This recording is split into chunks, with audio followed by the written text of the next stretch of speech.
Labing-apat na oras mula Maynila, narating namin ang barangay Batong Buhay sa bayan ng Pasil sa probinsya ng Kalinga.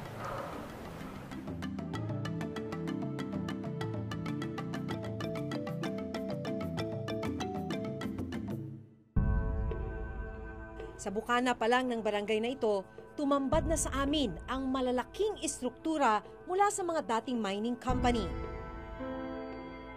Ang dating abalang lugar ng operasyon ng pagmimina, ngayoy mistulang isang ghost town. Ang minahang ito unang binuksan noong 1934 sa ilalim ng Batong Buhay Gold Mines Incorporated.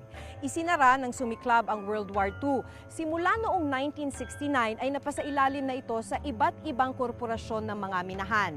Noong 1986, permanente na itong isinara. Kung pagmamasdan ang mga naiwang istruktura, dambuhalang mga kumpanya ang minsang namalakad nito.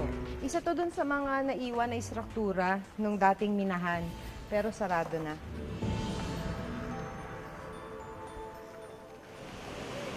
Buhat daw ng tuluyang magsara ang mga minahan.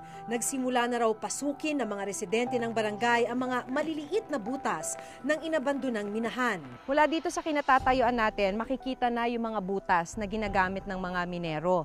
Tulad nitong nasa likuran natin, hindi na mabilang kung ilan yung mga butas na ginagamit nila. Karamihan ay mga luma na butas na inabandona na ng mga minahan dati pero ginagamit ngayon ng komunidad.